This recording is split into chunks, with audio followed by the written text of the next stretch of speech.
last day, we made a discussion regarding the current environmental issue prevailing in Kerala or in India, like human-animal conflicts, landslide, climate diplomacy, e-waste, plastic waste, etc. We made a discussion. Today what I am planning is, we are going to concentrate some of the important international bodies which are directly involved in addressing environmental issues. Okay, and also we are going to see some of the major acts or regulation which address the environmental component. So that may be a part of the question. Okay. So see the first component, Ipcc. As you know, the expansion, Intergovernmental Panel on Climate Change. Intergovernmental Panel on Climate Change. A prestigious UN body for assessing the science related to climate change. So, it's a body scientifically address climate change, established by the UNEP, United Nations Environment Program, with WMO, World Meteorological Organization. So these are the two bodies urged the need of establishing a scientific body known as Ipcc. It came into establishment 1988. So what should be the objective? It provides political leaders with a periodic scientific assessment concerning climate change. So the meaning is very clear. It providing information to the political leaders across the world regarding scientific assessment of climate change, and also the implication, its risk, and what are the adaptation program, mitigation program, etc. will be revealed by Ipcc.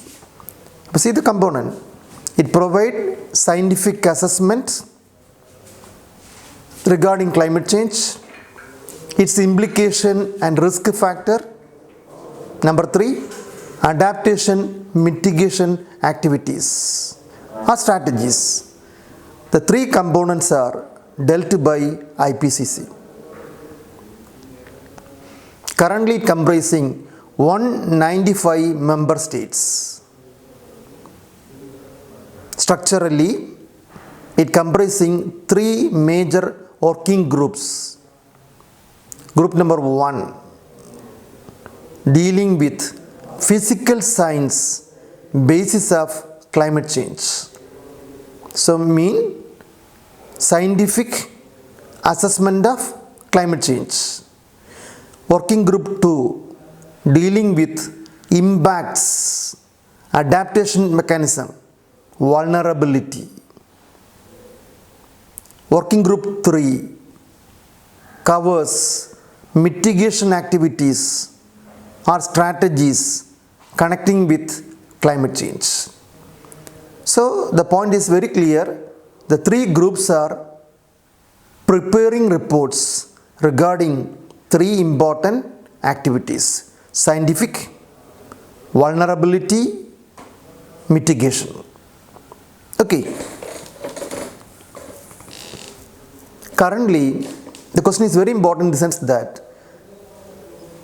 the working group 3, now meeting is going on in India for carrying the 6th assessment report. So that may be another question. So, sixth assessment report. More than 200 experts from 65 countries across the world preparing the draft of report of and going to publish the same in 2021 July. That work is going on in India. The program was coordinated by Ministry of Environment, Forest, Climate Change, MOEFCC. What is the background of the group 3? Already we said that assessing the mitigation of climate change, responses and solution that threatens the dangerous climate change by reducing emission, enhancing the sink of the greenhouse gases responsible for global warming. The comprehensive scientific assessment report was published every 6 to 7 years. The last report was submitted, known as fifth assessment report, in 2014. Okay, so this year we are doing sixth assessment report from India by collaborating with the expert from 65 countries. Okay, but that's again a relevance in the current affair. Let's see the third point. What is the sixth assessment report refers? Or we can put the question like this one: A or 6, what it implies? A very good question. Capital A, capital R, 6, what it implies? See, there are 3 major points. One is, it will examine topics such as the link between consumption and behavior and greenhouse gas emission and the role of innovation and technology. That's point number 1. Number 2, the connection between short to medium term action and their compatibility with the long term temperature goal we made during the Paris Agreement, 2 degree centigrade. Number 3, assess the mitigation options in sectors like energy, agriculture, forestry, land use, building, transportation, industry. So these are the 3 areas where they are doing the assessment and making the 6th assessment report. Then what will be the next one? Each of the 3 Ipcc working group will release their contribution to the 6th assessment report in 2021. So that means it comprising the working report of group 1 scientific, group 2 vulnerability adaptation, group 3 what I said now, mitigation activities. The compiled data is known as synthetic report. That will be integrating the 3 special reports, and that's going to be discussed only during 2022. Meanwhile, the 6th assessment report will be discussed in 2021, the next year. Okay, it will be released in time to inform 2023 global stock taken by UNFCCC, United Nations Framework Convention on Climate Change, when countries will review progress towards the Paris Agreement goal of keeping the global temperature below 2 degree with more pursuing effort on 1.5 degrees centigrade.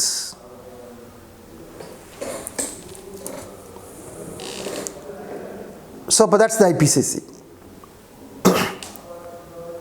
See the next body, United Nations Framework Convention on Climate Change, UNFCCC.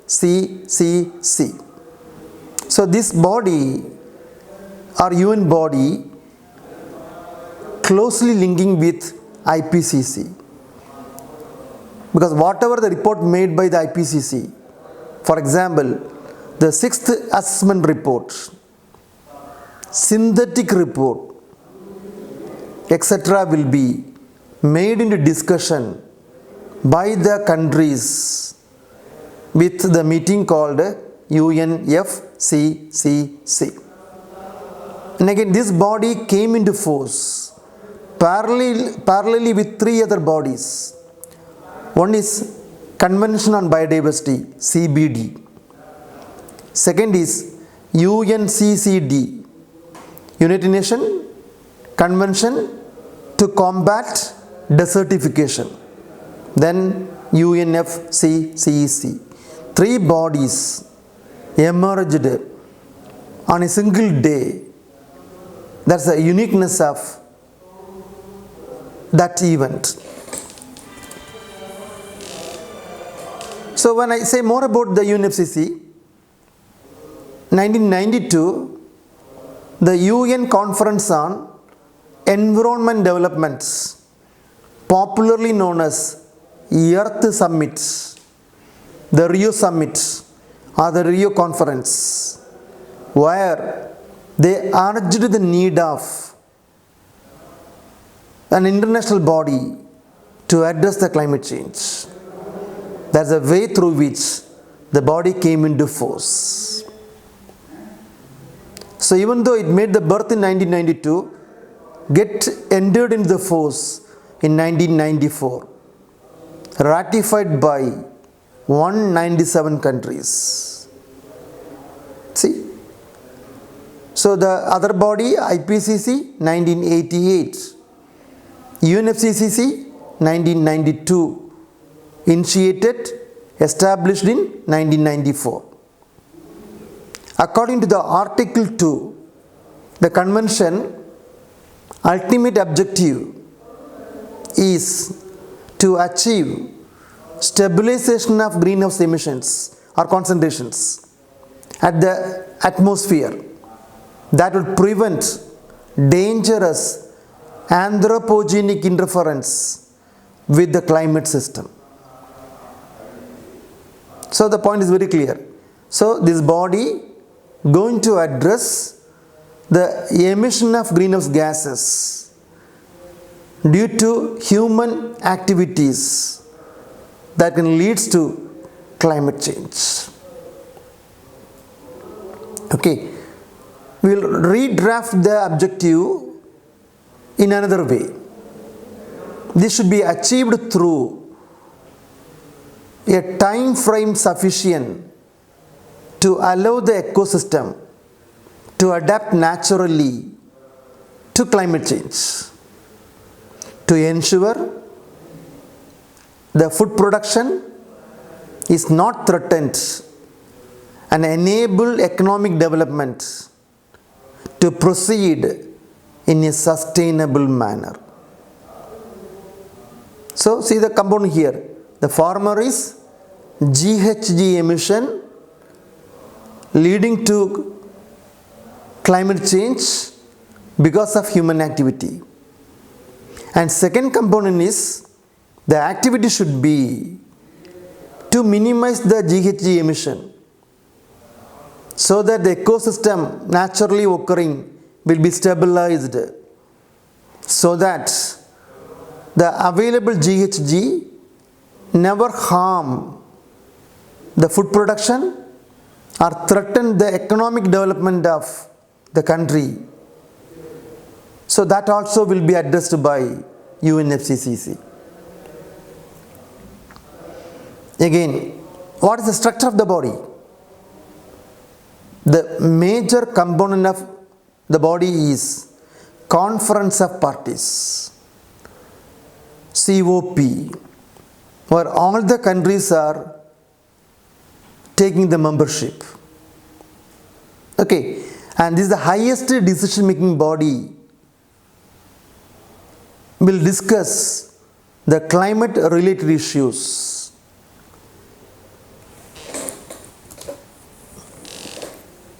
Who will be the president and what will be the bureau of UNFCCC represents? The COP president normally rotates among the 5 UN regional groups. So he or she will be the president of the prestigious body. That will be again based upon rotation. So invariably the president from the regional groups of UN bodies. Generally, the president will be the environmental minister of the concerned group. He or she will be elected by acclamation immediately after the opening of a COP session, Conference of Parties session. The role of the president is to provide facilities to work with the COP and promote the agreements of Paris, agreements of the parties. So that's the president. The work of the COP and each subsidiary body is guided by an elected bureau. So that's why I place the word president and bureau. So an elected bureau which governs the working of the COP and also subsidiary bodies. Okay, across the session. So what do you mean by the word subsidiary bodies? The convention establishes 2 permanent subsidiary bodies, SB, as per the Article 10. One is Scientific Technological Advice. So the word is clear. This particular subsidiary body providing scientific, technological advices relating the convention. Second subsidiary body will be Implementation Task Body that assists the Conference of Party in the assessment and review of the effective implementation of the convention. Okay, see, there will be a president. Number 2, an elected bureau. Number 3, 2 subsidiary bodies. One is scientific technology, other is implementation. So that forming the components of UNFCCC. In addition to the above, the body also containing the secretariats, or more appropriately climate change secretariats, that also provide services to the Conference of Party and the subsidiary bodies and the elected bureau and other special bodies established by the Conference of Bodies. So that means it is an official body. That's why we call it secretariat, providing all the facility for the president, elected bureau, subsidiary bodies, the member states of Conference of Parties for operating their role. Then I also added, often in the Conference of Party, they can elect or nominate a special bodies. So not always, but often. For example, twice they made these special bodies. One is during the first Conference of Party, and that body is called by the term ad hoc group. So when I put the word ad hoc group, because in the Conference of Party, some decision will be taken. by voting. So some country may boycott the decision. In such a case, the ad hoc body make talk with the boycotting team and make them to enter back into the COP. So that's one of the example I said. Similarly, again in Conference of Party 11th meeting, a dialogue body was established.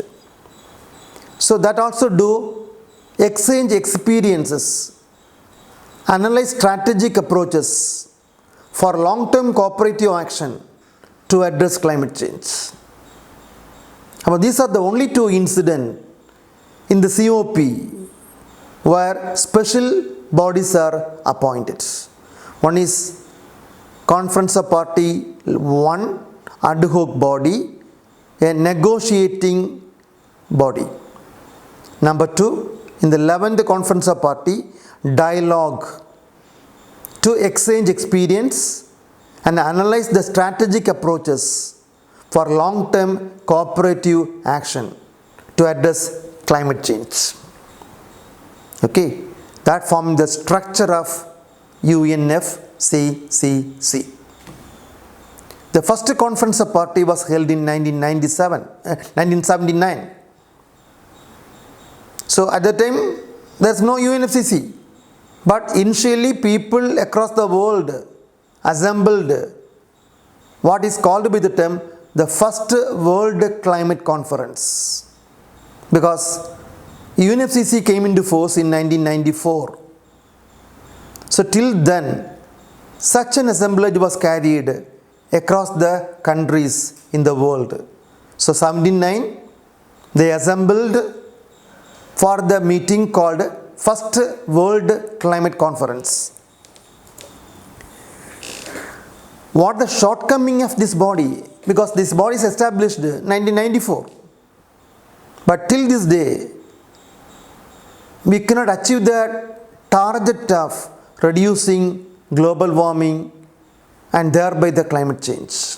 Okay, so probably the question will be, what are the shortcomings of the body called UNFCCC? Number 1, non-inclusive. Many scientists agree that the most dangerous environmental air pollutant today are microscopic particulate matter. In the last day we discussed the PM, particle, invisible, have the size of 2.5 micrometer to a level of 10 micrometers. Okay, and here the first point said by the group, by the failure of the program is, till this day, in the UNFCCC discussion,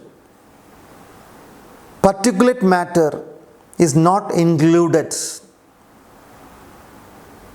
And again, as you know that, it is one of the prime factor that can lead to climate change. For example, I said in the last class, 2018, when Kerala is flooded, the IIT team made a study and they recorded that the torrential rainfall in Kerala is as a consequence of the aerosolic particulate matter.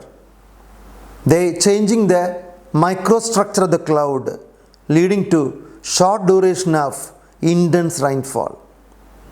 So definitely PM induced climate change, but that was not included or ignored. So till the Kyoto Protocol, that happened in 1987. Okay. Second negative point, slow process. Because most of the Conference of Party, the decisions are non-legal, not legally binding, except the Kyoto Protocol. That's a legally binding protocol. Other than Kyoto Protocol, all the Conference of Party held across the years non-legally binding. So that means the country can obey or the country can boycott. That's why you read in the paper 2015, US boycotted the Paris summits. Subsequently, Saudi Arabia, Canada, Russia, etc. That's why I place the point slow progress. Many of the activities of the body going in a very slow manner. For example, I can put another example. Russia is not a member of the body until 2005. Number 3, to make USA to ratify the Kyoto Protocol, because USA representing the largest emitter of greenhouse gases, yet not fruitful till this day, yet not fruitful. Another failure. Number 4, most of the target fixed by the UNFCCC are unsustainable targets. For example, we fixed in Paris Summit 2015 2 degree. Many of the countries surpassed the 2 degree, 2.3 or 1.8. So that means we are not going to have the task or target of 2 degree. But that's why I place the point unsustainable targets. Number 5, unsatisfactory response, because many countries are not properly following the guidelines of the body proposed. The net result will be the temperature is increasing. So unsatisfactory response that lead to climate change. So another issue, shortcoming of the. Number 6, many underdeveloped countries, or what we commonly call LDC, least developed countries, lack financial support. So financial constraints in developing country, small island countries or least developed countries, so that they cannot able to achieve the target of Paris Summit. Another issue. Number 7, non-binding agreement, because already said that many of the declaration given by the Conference of Parties are not legally binding other than Kyoto Protocol. That's why after Kyoto Protocol, US quitted because they cannot obey. So if it is legal, they have to obey. Okay, so that's a very important, non-binding agreements. Legally not binding. The last point, no enforcement mechanism. So no, the body, the prestigious body is not in a position to make them forcefully to do this component, or to forcefully to enter into the program. They cannot compel. Voluntary program. But that's again a failure, non-enforcement mechanism. They cannot make them to involve in the UNFCCC activities. Another issue. But see the component. So when I put the components, non-inclusive, slow progress, unsustainable targets, no negotiation with the US, unsatisfactory response, financial constraints, non-binding agreement, no enforcement mechanism. These are the reason why many of the decisions of UNFCCC connecting with the climate change not fruitfully completed. What are the achievements? The other side. So you got a failure. You said the failure because the above said 8 points. Similarly, the body have got many achievements. One is the strong implementation of Kyoto Protocol, because wealthy nation should cut down the emission. When I put the word wealthy nation, denoting developed countries.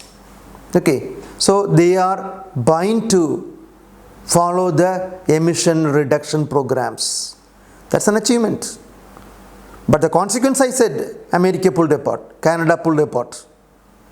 Number 2, it created a public awareness, because before that nobody speak the climate change, but across the world, even you might read in the paper that 2020 a 12-year-old girl, Thunberg, made a bombarding talk regarding the climate change this year.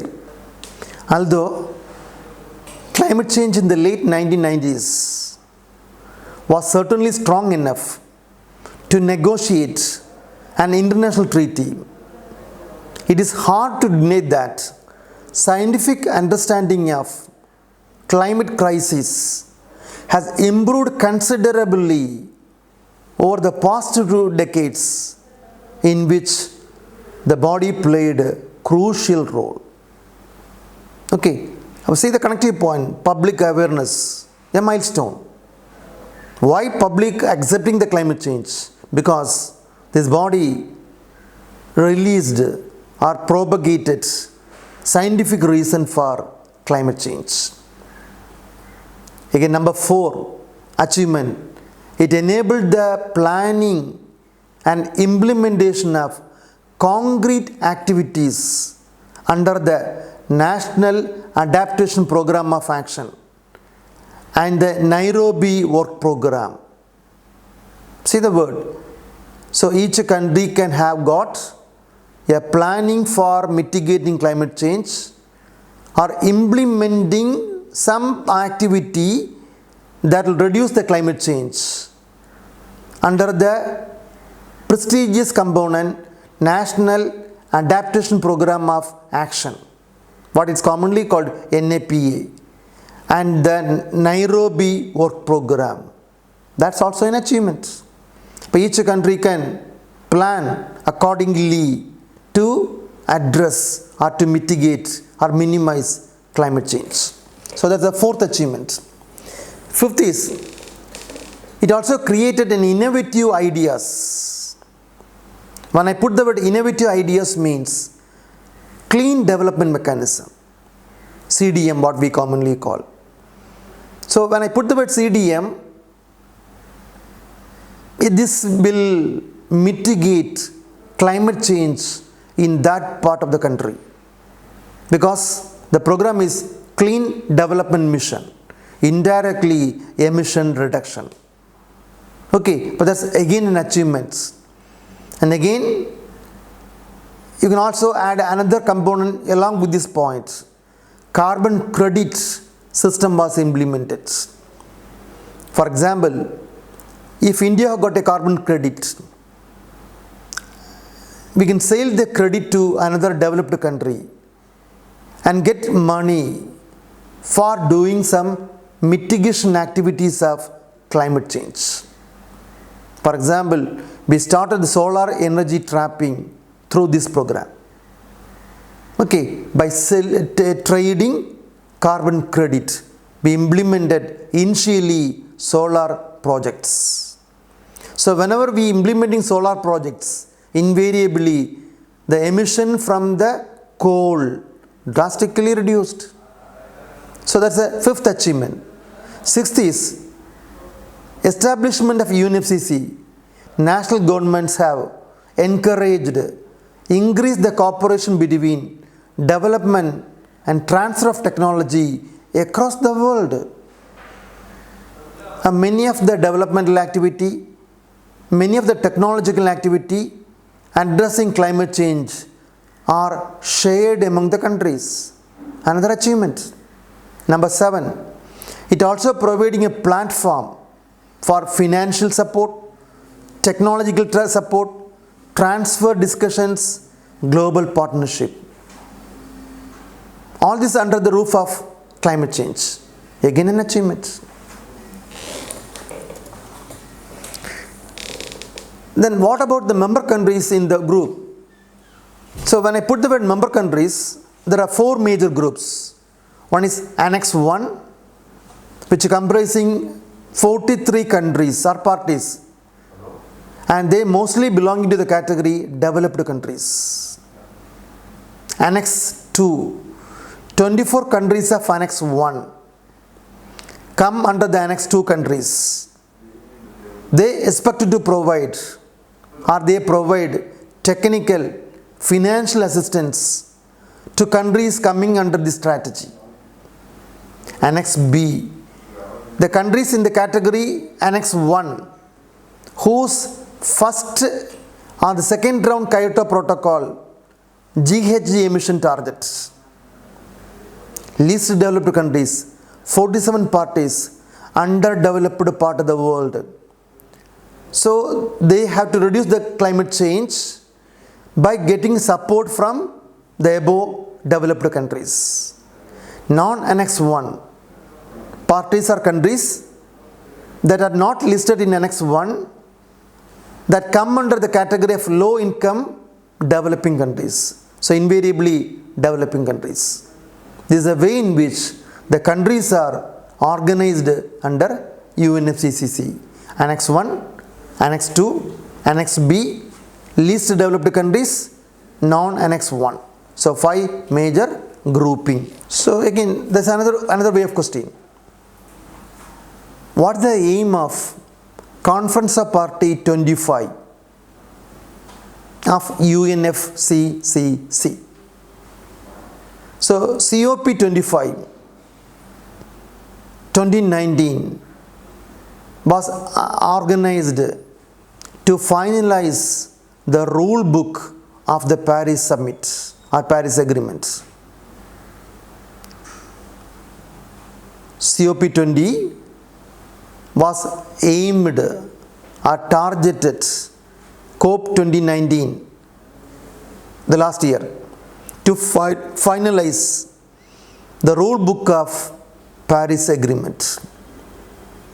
So it was commonly called the place name Katowice rule book because it occurred in Katowice. That was the outcome of Conference of Party 24. Could not bring resolution to all the issue related to climate change action. Hence, a conference of parties met at the 25th meeting to bring a finalist copy of the rule book of the Paris Agreement. Then quite naturally, what's the rule book? Rule book set out how countries will provide information about their nationally determined contribution, what is commonly called NDC, describing their domestic climate actions, mitigation and adaptation measures. See the point, domestic climate actions, mitigation and adaptation measures. How the countries are doing this one, how they want to do this one will be narrated in the rule book. So what we commonly called nationally determined contributions. So that's the aim of COP25. Issues discussed in COP. What they discussed? Because I said that 5 more questions. So to put some more points. One is they discussed the carbon market.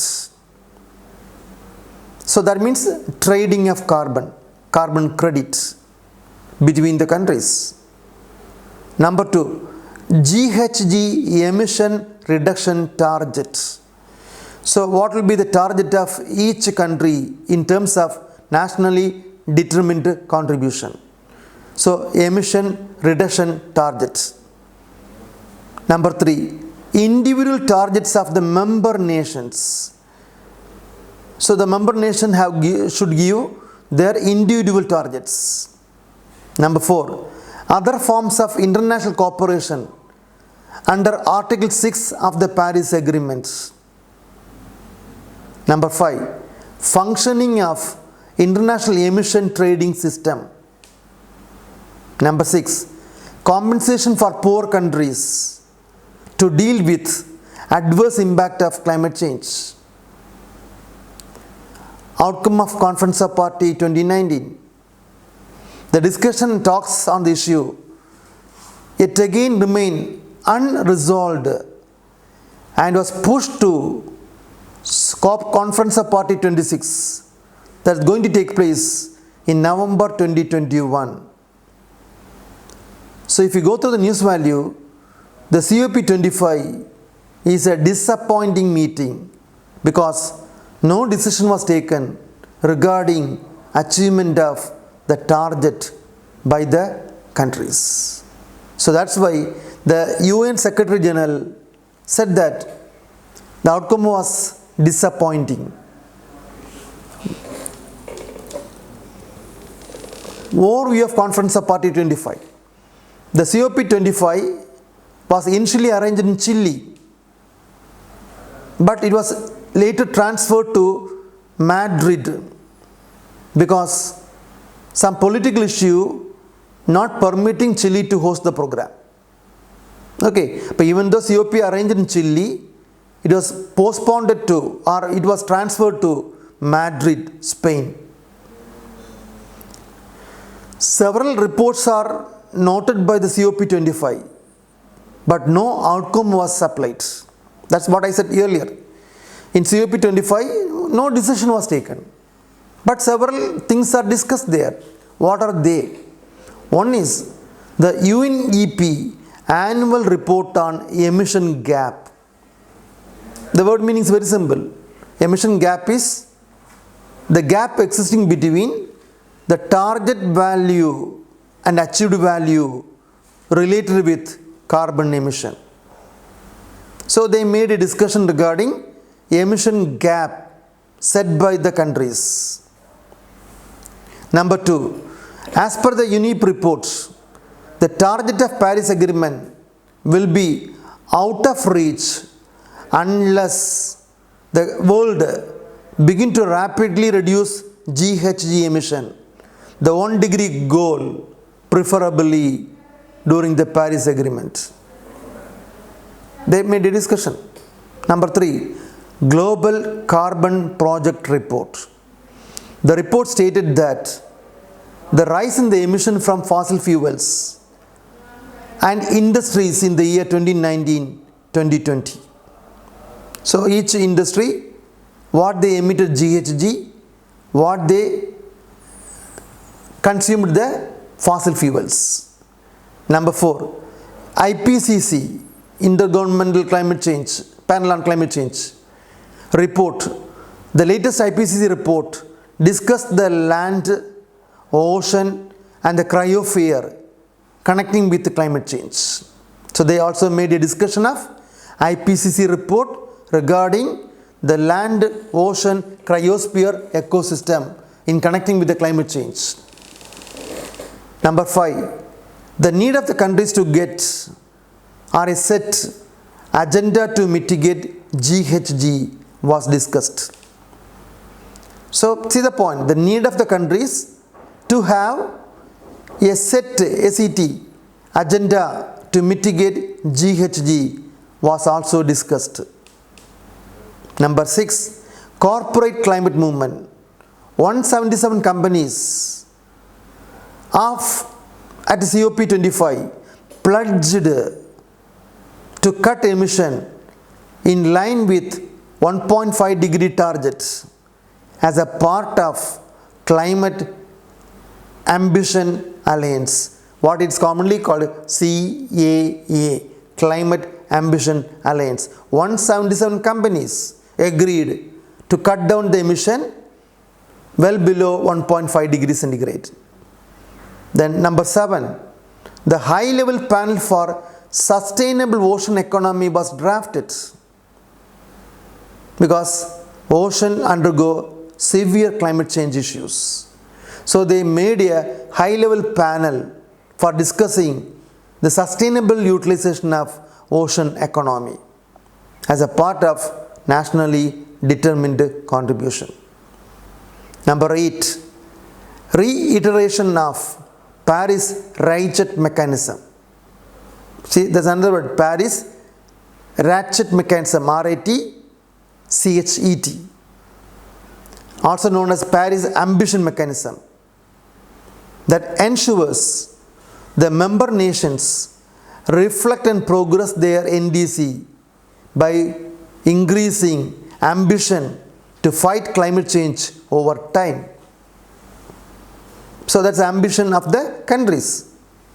Number 9, 80 countries stated their intention to enhance the NDC by 2020. So that means they are willing to enhance their emission reduction by 2020. Number 10, European countries or European Commission referred as European Green Deal.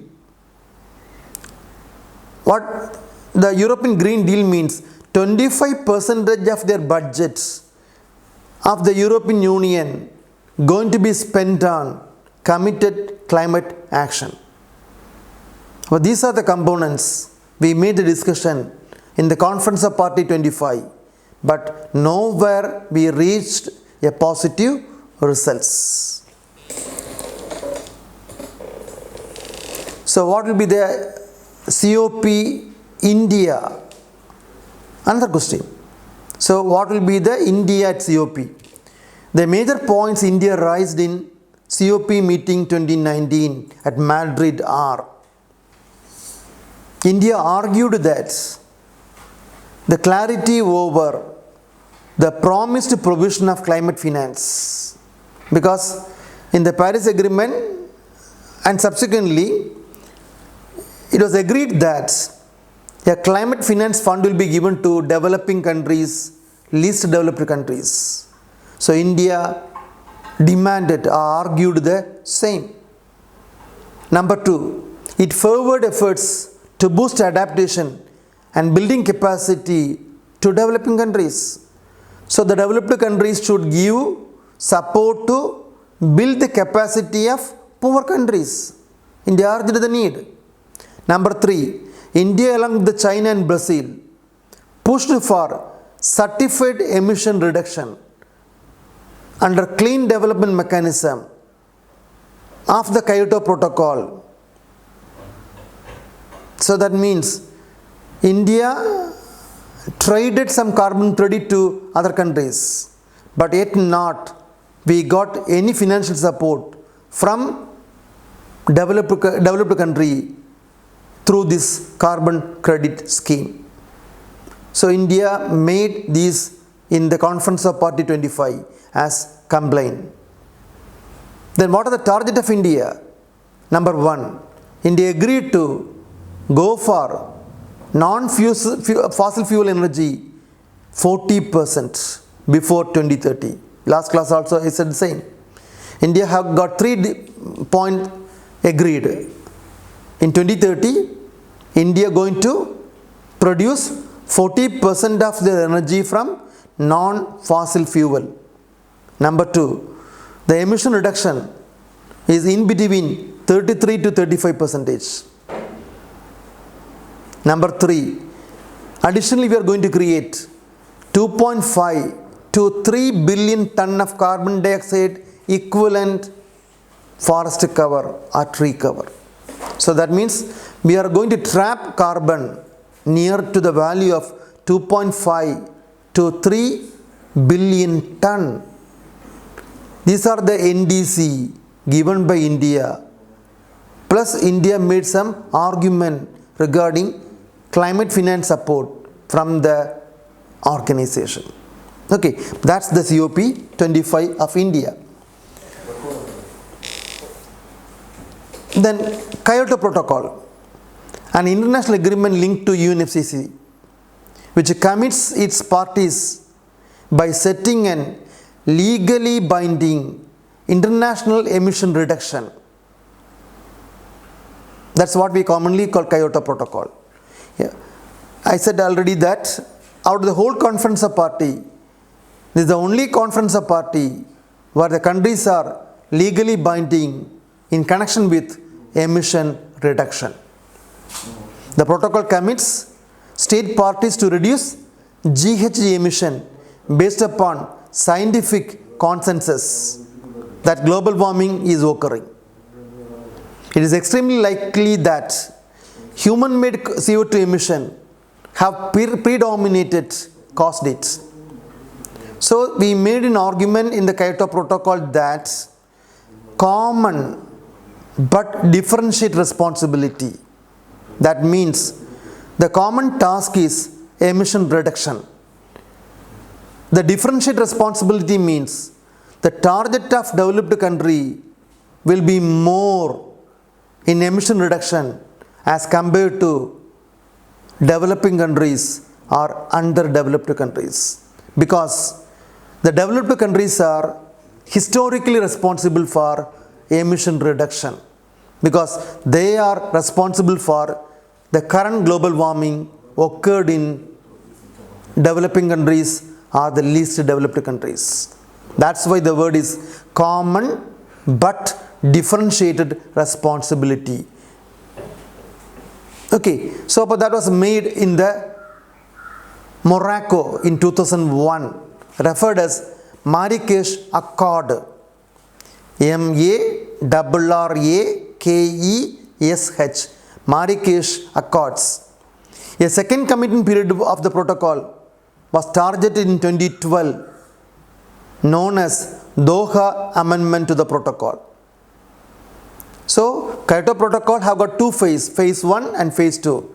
Phase 1 is called by the term Marrakesh Accord. Phase 2 occurred as Doha Amendment Protocol.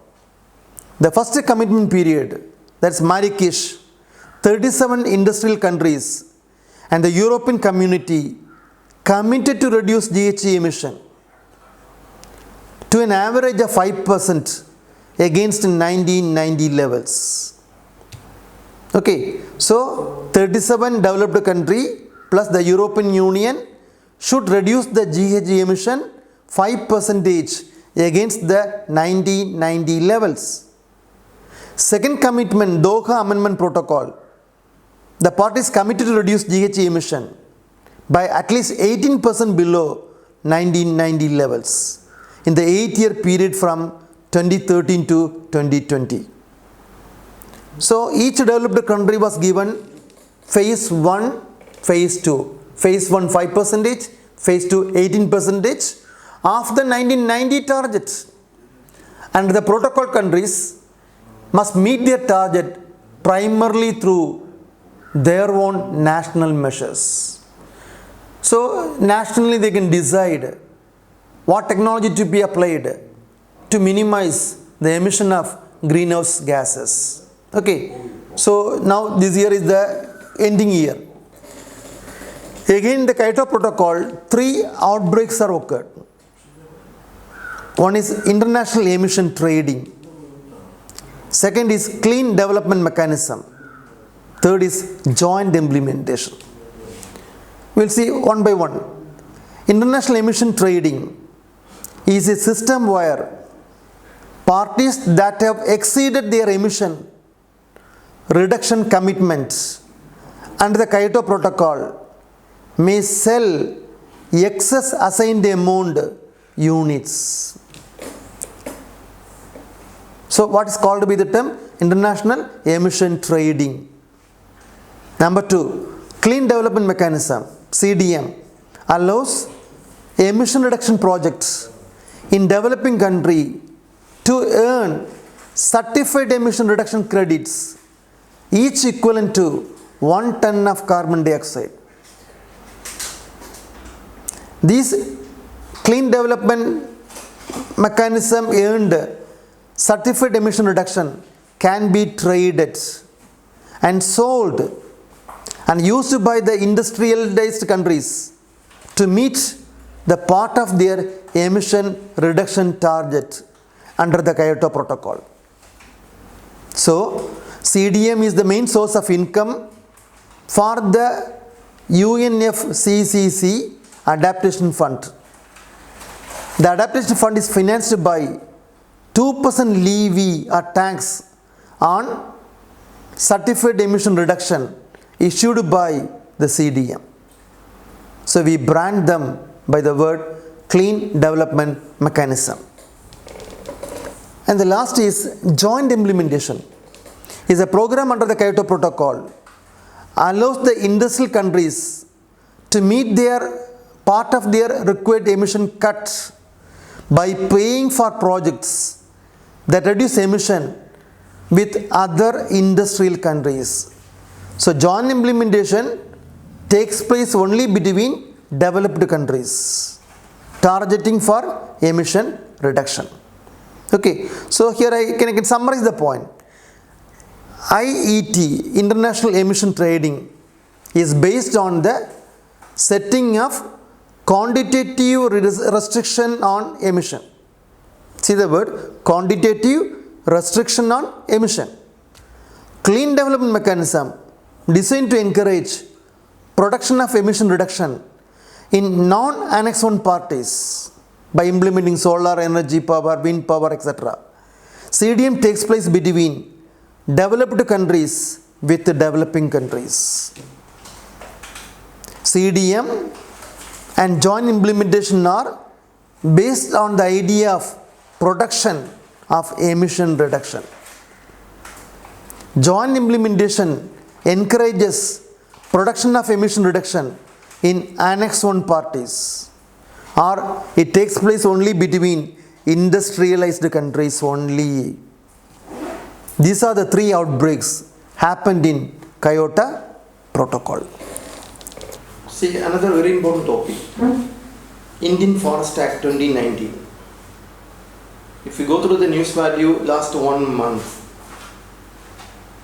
there are a lot of opinion regarding or suggestion regarding the draft proposal given by Government of India known as Indian Forest Act 2019, released by the Union Government.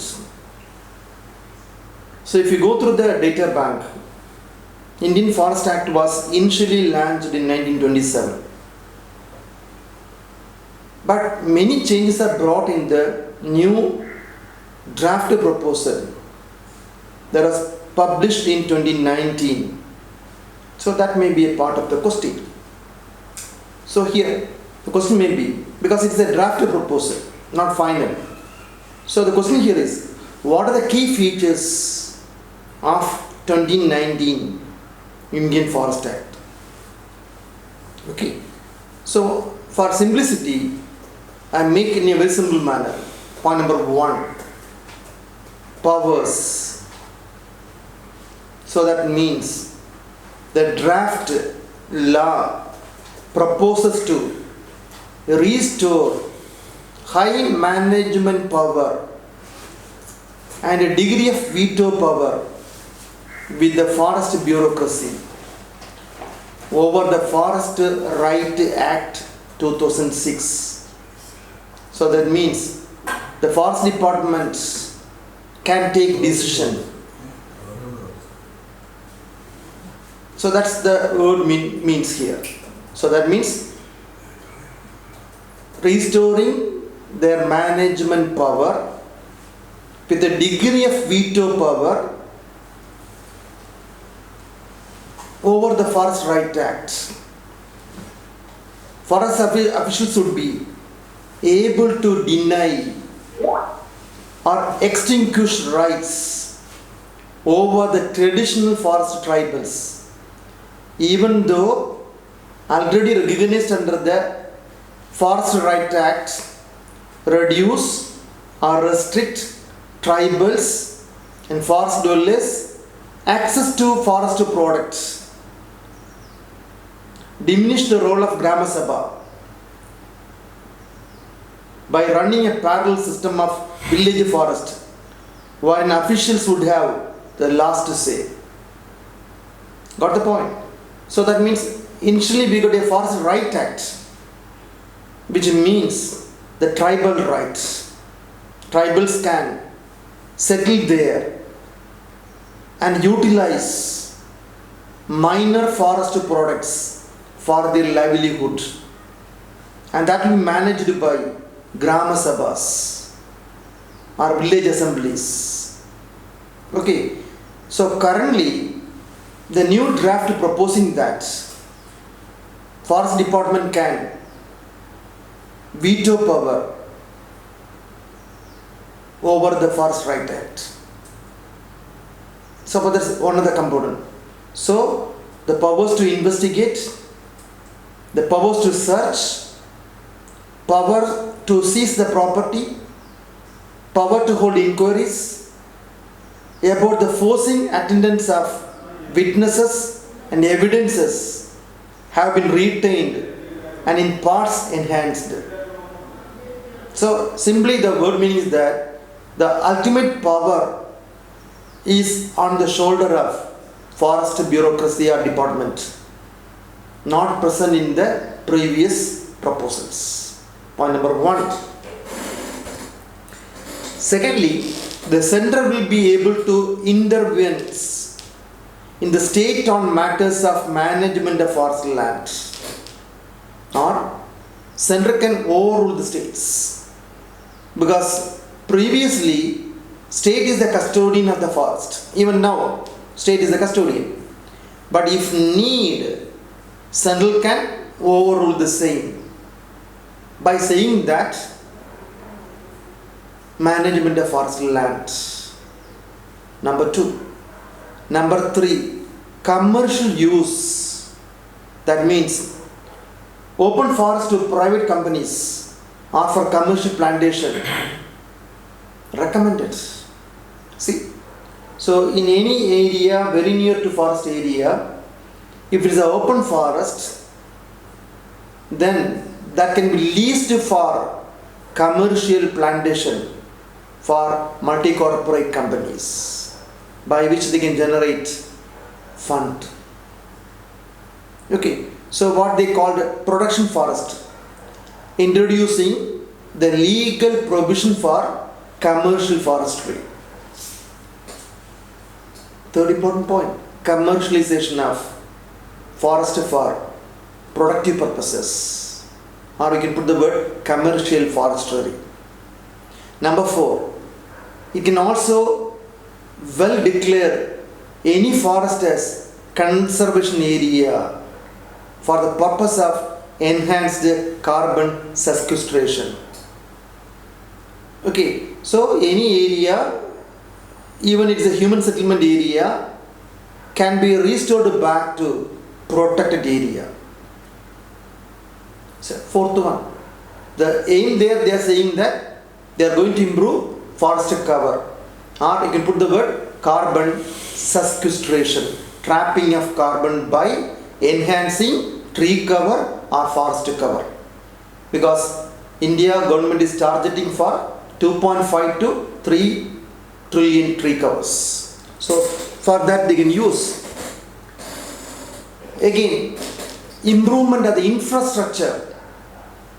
That means if a culprit is catched by the forest department, standardized lock-up rooms, transporting facilities, safe custody of arms, ammunitions, etc. are required as a part of infrastructural development by the officials. Number 6, certain offences that were bailable earlier have been proposed to be made non-bailable. So previously some acts are bailable arrest, some are non-bailable arrest, and currently the draft saying that some of the non-bailable bailable arrest currently should be converted into non-bailable arrest.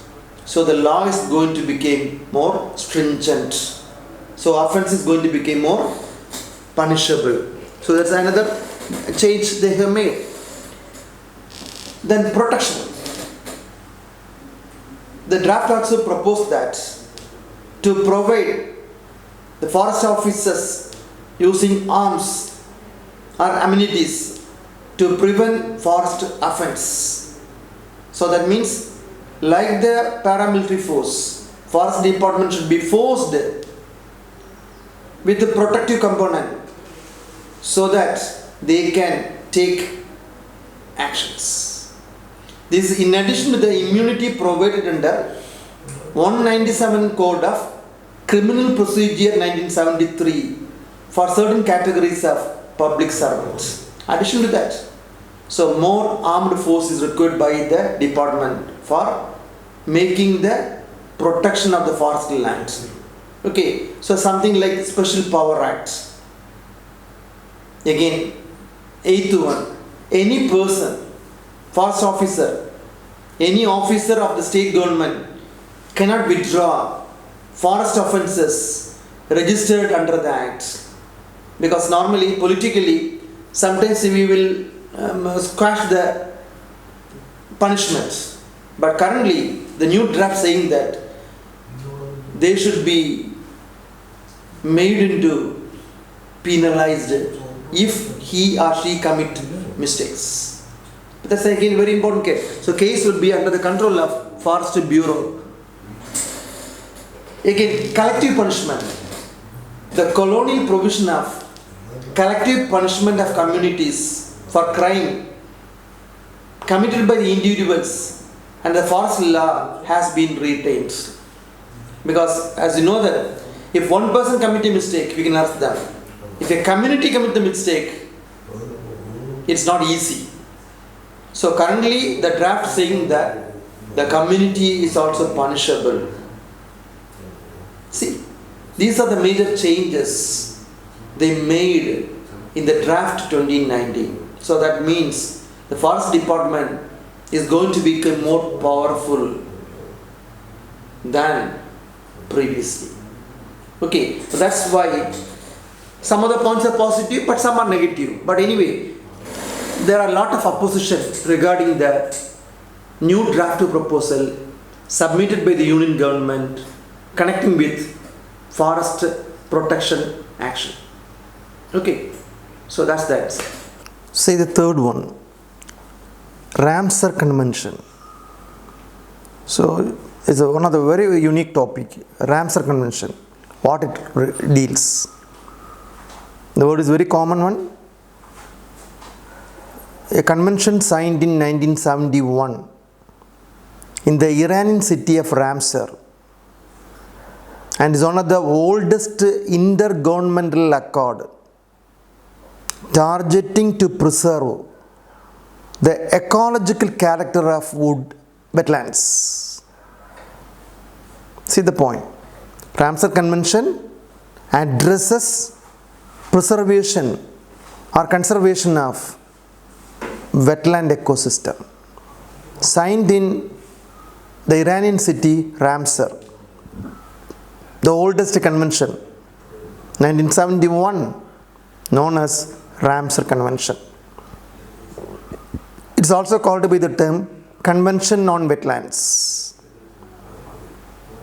Point number 2, aim, develop and maintain an international network of wetlands which are important for the conservation of global biological diversity, because wetlands are source of bioresources, and for sustaining human life through the maintenance of their ecosystem, processes and also their benefits. So that means not only the conservation targeting but also sustainable utilization. Sustainable, not over exploitation. So that was the objective of the convention. Wetlands declared as Ramsar sites are protected under the strict guidelines of the convention. So that means once the wetland of a country enlisted under the Ramsar sites, then we should take utmost care to conserve the wetlands. Mandatory. Okay, see the other features of the convention. Montreux record, point number 2.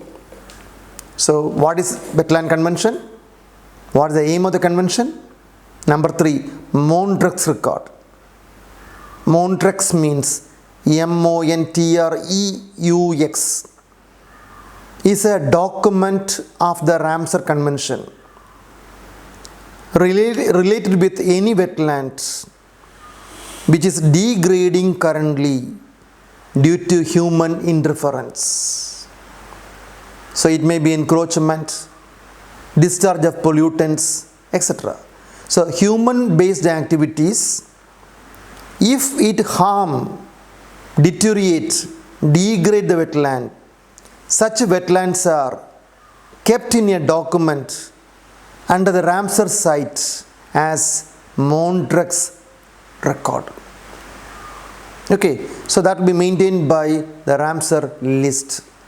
For example, Chilka Lake of Odisha was kept under the Montreux record, but currently it regained to the normal status. Now it is removed from the Montreux document and placed under the Ramsar sites. But again, in India, there are two wetlands still under the Montrose record. One is Keloda National Park, a wetland of Rajasthan. Loktak Lake, Manipur. These are still under the Montrose record because both are showing the sign of human encroachment or human lead activities. So that's the point number 3, Montrose record. India got 27 wetlands under the Ramsar sites. 27. Current year, 2020, 10 more wetlands are added in the list. So now it became 37. Okay. Example, I can put the example. In Maharashtra, Nandur wetland is included. So don't bother with the name. You can put the state in Maharashtra. So where we are adding new wetland under the Ramsar sites. Punjab, Uttar Pradesh.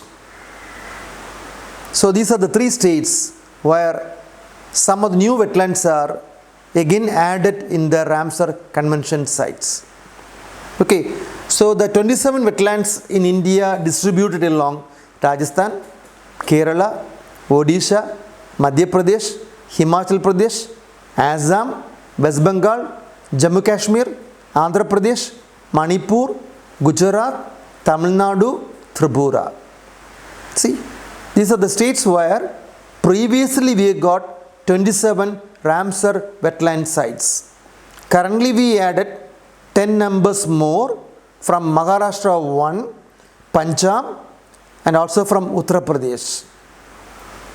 Okay, in Kerala we got 3 Ramsar wetlands we have. One is the famous Sastangota, Ashtamudi Coil, Vembanat Coil. These are the 3 wetlands of Kerala included under the Ramsar Convention sites. Again, here you get to remember one more additional point. Recently, Government of India implemented a project, you might read in the paper, Nal C Jal, NALSEJAL, Nal C Jal. The aim of the project is providing water pipeline connection to every household by 2024. So within 4 years, across the Indian cities, across the Indian states, there will be a pipe supply of drinking water.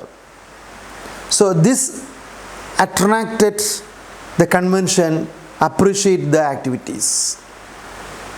Why it was so? Because once you got a pipeline connection of water, the encroachment and degradation of wetland will be normalized or minimized.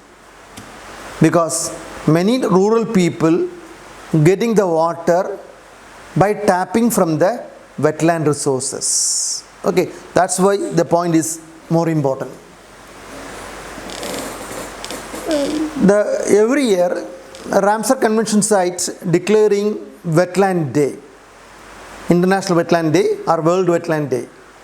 Last year it was celebrated in February 2, 2020. Why the date was very important? Because the Ramsar Convention was signed in February 2, 1971. That's why every year we celebrate February 2 as the Wetland Day. This year the theme was Wetlands and Climate Change. See, wetlands and climate change, because wetlands are one of the important component ecosystem which restore climate change. Okay, because they are the nature's sink, SINK, or nature's reservoir.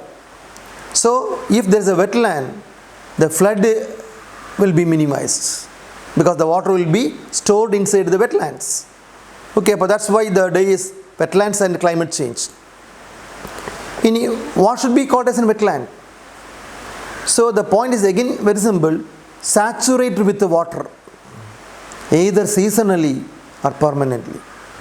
So water prone area, seasonally or permanently, framed as wetlands.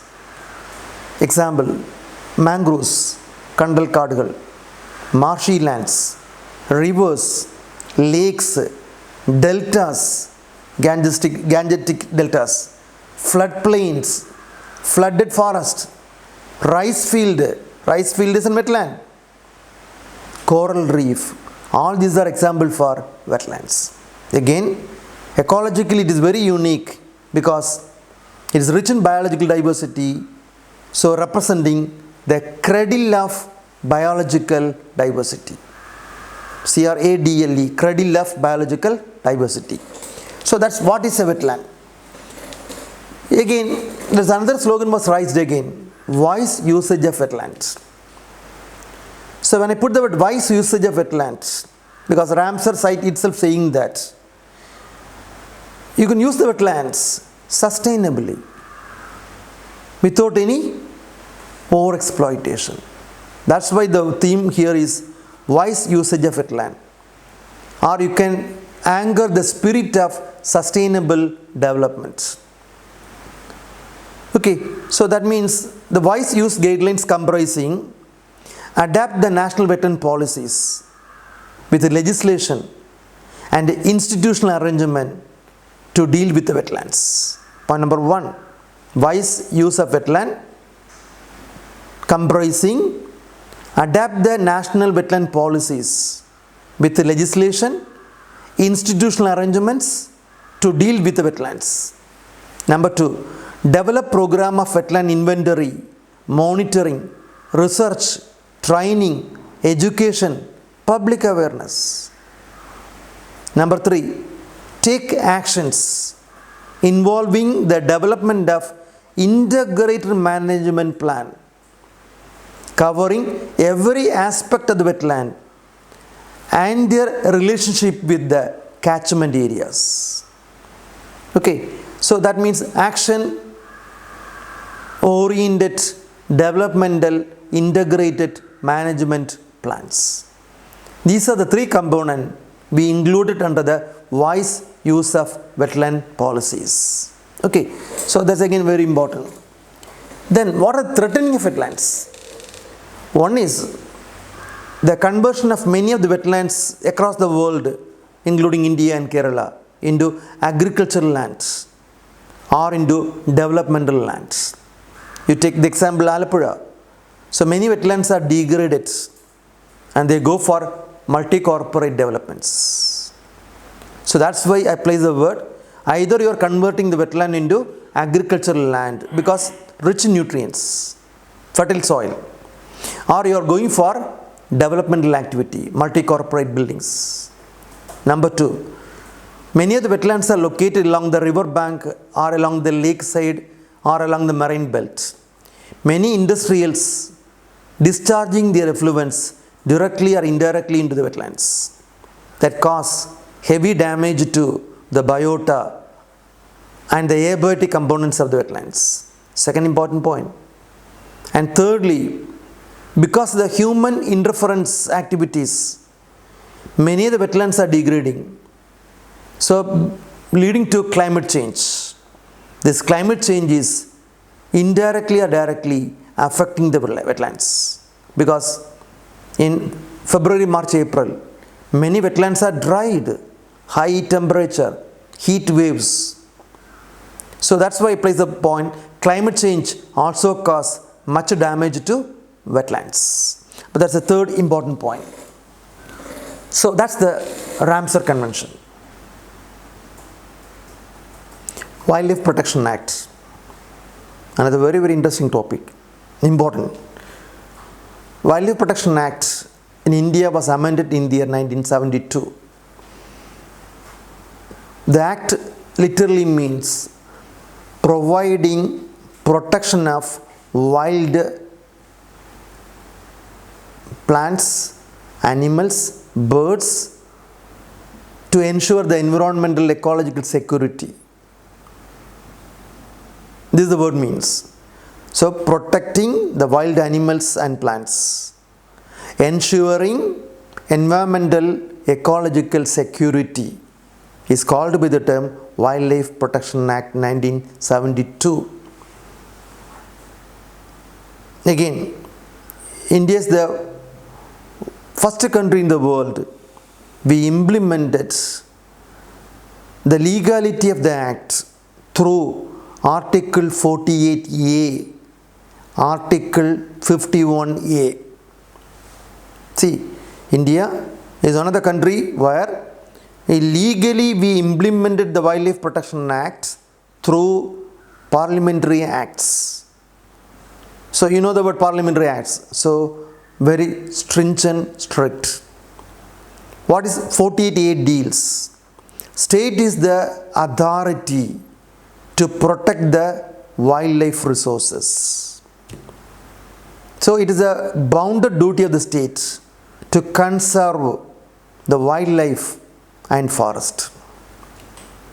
So if it is breaching, we can go for court. 51A article. It is the duty of the Indian citizen to conserve, protect the natural environment, including the wild organisms. Our state is binded to do so. Citizen is binded to do so. So that's why I said the word Wildlife Protection Act of India is legally binding. So point number 1. So what is the need of the Wildlife Act?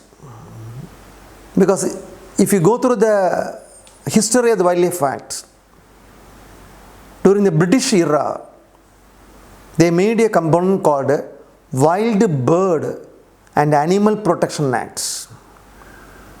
Because at that time there is no Wildlife Protection Act. So they made a law, Wild Bird and Animal Protection in 1935. At that time India have got only 5 national parks. Okay, and they very onset of their independence, the things changed. India urged the need for conserving the wild habitats, forest, animals, plants, etc. So we go for a new framework of law under the Ministry of Environment and Forest known as Wildlife Protection Act. So that offer wide protection to the variants of flora, fauna and the nature. So that's a brief history of the Act. What are the salient features? The Act provides protection of list of species of animals. So protecting the animals, birds, plants, and also for the establishment of a network of ecologically unique protected landscape and seascape. So land area and sea water. For example, your wildlife sanctuaries, national park, protected forest, reserved forest, conservation reserve, etc. etc. All this come under the purview. Number 3, Wildlife Protection Act in India collaborated with another international body called Convention on International Trade in Endangered Species of Wild Fauna and Flora. See, it's a multilateral treaty. So we are also connecting with that one. This CITES is also known by the term Washington Convention. Okay, Wildlife Protection Act is again binded with CITES. So the word is clearing that Convention on International Trade in Endangered Species of Wild Fauna and Flora. So illegal trading was banned. So that's again another very important feature of the Act. Then again the Act providing a comprehensive list of endangered wildlife of India, completely prohibited from poaching or hunting. Okay, again the Act provides license for the safe transfer and possession of some wildlife species. So license is required. Very, very important. Then again, already said that establishment of nearly 538 wildlife sanctuaries in India. And again, we have got more than 101 national park, more than 60 conservation reserve. Again, we got community reserve. Plus, India also made a component called a Central Zoo Authority. See the word Central Zoo Authority. Another outbreak. Then again, another very important component of Wildlife Protection Act is we made certain schedules of animals and plants called with the term schedule, which are requiring legally binding protection. Okay, so the total animal and plant flora are included under 6 schedules. Schedule 1, at most cared animals and plants, highly endangered one. Whenever we use the word endangered means the animal is in danger. If not conserved, it is going to become extinct. Okay, schedule 2. So if you are hunting such animal, you will be punished by the laws, imprisonment also. Then schedule 2 comprising protected animals. So when I put the word protected animals means high protection was given, non-huntable, non-poachable, but the punishment will be comparatively less than the animals listed in the schedule 1. Okay, schedule 3 and 4, not endangered but protected. There also you are not supposed to hunt them, tease them, poach them, punishable.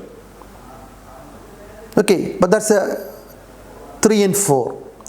And there's a list for each animal. For example, tiger, schedule 1, elephant, schedule 1, Kashmir flying squirrel, schedule 2, Malabar tree toad, Himalayan rat, hyena, schedule 3 and 4. Again, schedule 5, it's commonly called vermin category. Vermin, that means huntable.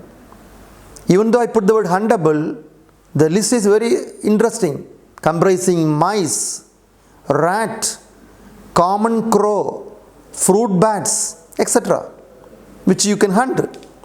But again, there is a law come across, Prevention of Animal Cruelty Act. Animal Cruelty Act, what commonly called, through which you can again arrestable. Okay, see again there is another law is there. But anyway, schedule 5 is huntable. Schedule 6, certain plants are not permissible for domestication. Certain plants are not permitted to grow in your garden. Example, the insectivorous plant, pitcher plant, blue vanda, red vanda, kuth, a rare endangered plant in northern part of India. Such plants are non-domesticable. If you are cultivating, you are legally answerable. But these are the 6 schedules coming under the Wildlife Protection Act in India. So that's the WPA 1972. Again, connecting with this one, we have to see one more component, again very important, National Board for Wildlife. Sometimes 5 mark. What do you mean by National Board for Wildlife? National Board of Wildlife, it is a statutory organization comprising advisory body that offer advice to central government on issues of wildlife conservation in India. So point number 1 is, it is a statutory body of Minister of Forest and Environment. This provide timely advices to Government of India regarding the issues of wildlife conservation in India. It also the apex body in the sense that periodically review and approve the matters related with wildlife projects like sanctuaries, park, etc. So, updating or reviewing the conservation areas. Number 3, the chief function of the board is promoting conservation and development of wildlife and forest. So, that's why I place up an apex body. It promotes the conservation and also development of wildlife and forest. Again, recently, the National Board for Wildlife established an independent body, National Tiger Conservation Authority, NTCA, which are the administrative body of project tigers in India. For example, India has got more than 50 project tiger area across the country. And all the project tiger area in India are completely coordinated by National Tiger Conservation Authority. That too coming under the category, under the purview of National Board for Wildlife. Lastly, Project Elephant. So to conserve the majestic elephant population, that also come under the purview of National Board for Wildlife. Okay, so that's very, very unique for the component. So whatever you studied in sanctuaries or park, community reserve, tiger forest, etc. are coming under the purview of National Board for Wildlife, because the target is conserving wildlife, conserving forest. Okay, that's the WPA, Wildlife Protection Act 1972. So the act was completely designed by this National Board for Wildlife. Okay, so that's the question. See, there's another very, very important command, CMS. So you go through the current news values. CMS is very popular. When I expand the word, Convention on the Conservation of Migratory Species of Wild Animal, CMS. An environmental treaty of the UN, that is a global platform for the conservation, sustainable use of migratory animals and their habitats. So, sustainable utilization of migratory animal and habitat is the task of CMS, international body. Okay, so the only global convention specialized in conservation of migratory species, their habitat and their migratory route map of the animal. Okay, so anybody can link with the CMS, including NGOs or corporate managements. Okay, so that's what the question is. What is CMS? CMS published some appendix 1 of CMS refer those migratory species threatened with extinction. So that means they are highly protected by restoring their habitats or removing the obstacle of their migration, because they are facing the extinction. And this task is achievable with the collaboration of the concerned state government or the national governments. Without their support, we cannot go for CMS activities. CMS obliged to state joining the convention. So Appendix 1 is again very important. Appendix 2, another group of migratory species that too requiring conservation, because if not conserved, that can lead to gradual disappearance. Okay, for this reason, the animals comprising Appendix 1 and 2 are given priority of conservation internationally by CMS. Okay, CMS will do all the necessary support. That means encourage the range states to conclude global or regional agreements, from legal binding to less formal instruments such as memoranda of understanding, so that the particular animal will be protected. Okay, every year CMS have got an international meeting.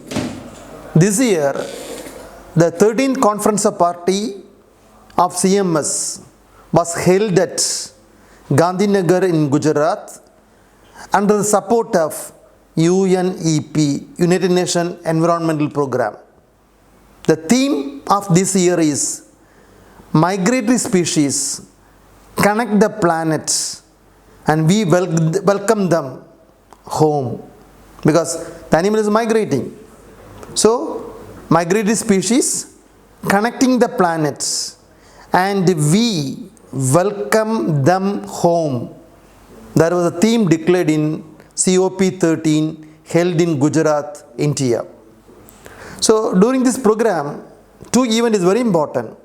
CMS 13 declared an logo, LOGO, known as Kolam, KOLAM, a traditional art of southern India, which reflecting the key migratory species in India such as Amber falcon, humpback whale, marine turtle.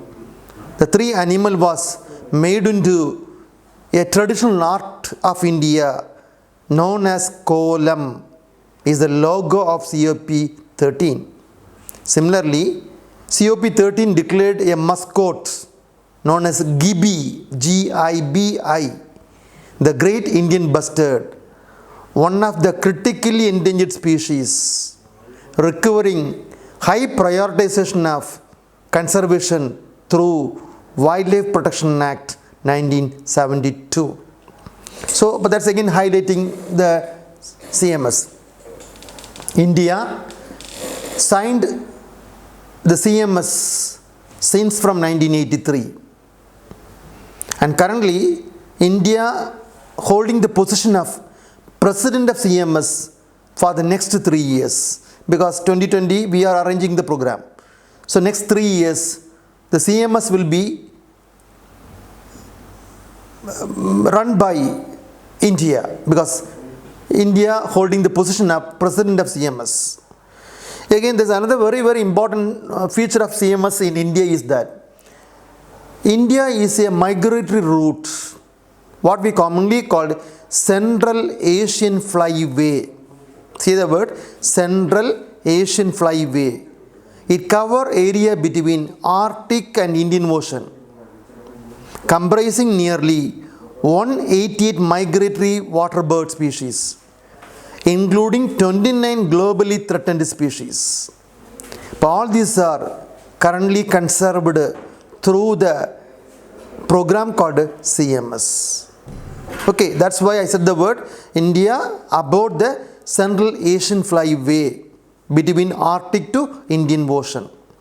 Similarly, there are many achievements was happened in India through CMS. For example, we conserved and managed the Siberian crane in 1998, marine turtle in 2007, dugong, what commonly called sea horse, a marine mammal, 2008, raptors, 2016.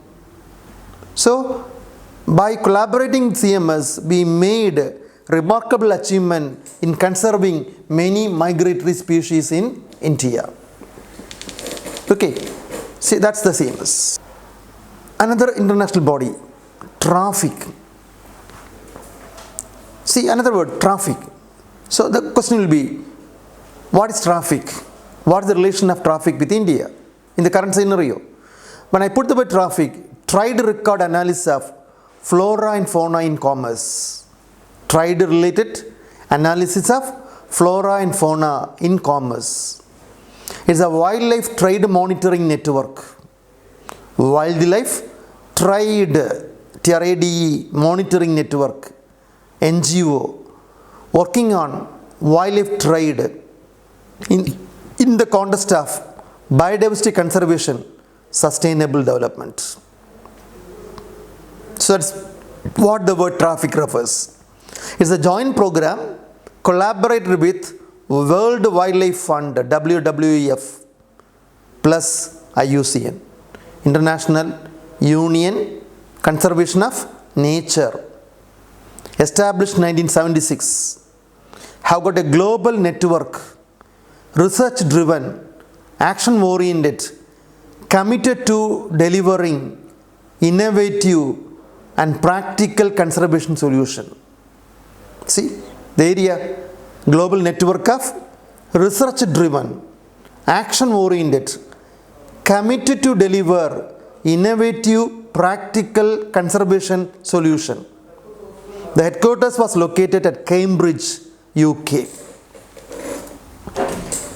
So the aim is indirectly ensure the trade of wild plant and animal, never leading to their threatening. Okay, it ensures the trade of animals or plants, but the action never goes to extinction of the plant or animal. Or I can put another way, illegal wild trade was monitored by the body. Why I put the point is again, I can put an example.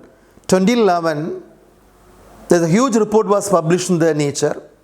In South Africa, 440 rhino were hunted or poached for their horn, HORN. The biggest animal tragedy occurred in South Africa in 2011. That was completely monitored by this prestigious body called Traffic. So all-time record in Nature. How it is governed? It comprising a traffic committee, a steering group composed of members of traffic partner organizations such as WWF, IUCN.